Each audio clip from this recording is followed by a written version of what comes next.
Hello everyone, আসসালামু আলাইকুম। Welcome back to my channel. সবাই কেমন আছেন? আশা করি সবাই ভালো আছেন।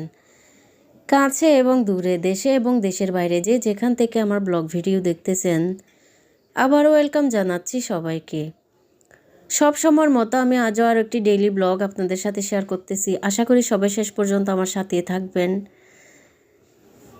এই ভিডিওটা হচ্ছে প্রায় অনেক দিন আগের, কারণ আমি অনেক দিন প্রায় 10-15 দিন আরও বেশি হবে মনে হয় যে কোনো ভিডিও আপলোড করিনি।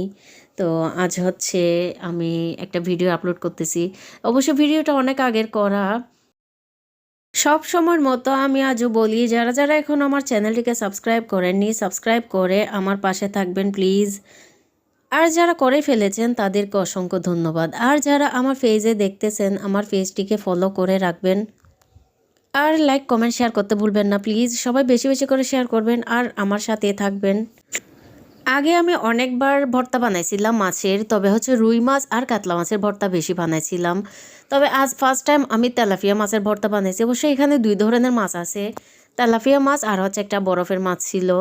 মিক্স মাছের ভর্তা কিন্তু খেতে অনেক মজার ছিল। এমনি রুই মাছ আর কাতলা মাছের ভর্তার চাইতেও দেখি তেলাপিয়া মাছের ভর্তা অনেক মজার।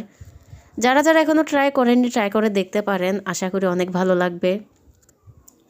অনেকের অবশ্য তেলাপিয়া মাছ এমনি রান্না করে খেতে ভালো লাগে না। যাদের ভালো লাগে না তারা এভাবে ভর্তা করে খেতে পারেন।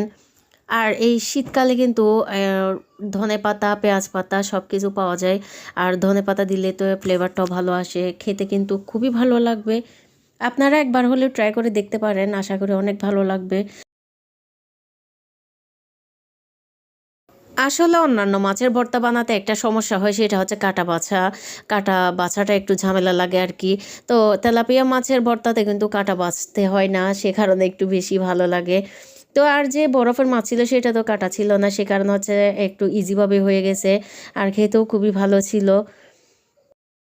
মাছের ভর্তায় একটু বেশি করে পেঁয়াজ দিলে আর হচ্ছে ধনেপাতা আর চিলি ফ্লেক্স দিয়ে সরিষার তেল দিয়ে যখন মাখাই নেই, আর ফ্লেভারটা কিন্তু খুবই ভালো আসে আর খেতেও খুবই ভালো লাগে।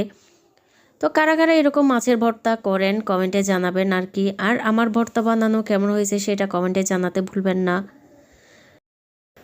আমার ব্লগ কেমন হয়েছে আপনারা কমেন্টে জানাতে ভুলবেন না। আর যারা যারা শেষ পর্যন্ত আমার ব্লগের সাথে ছিলেন সবাইকে অসংখ্য ধন্যবাদ। আল্লাহ হাফেজ।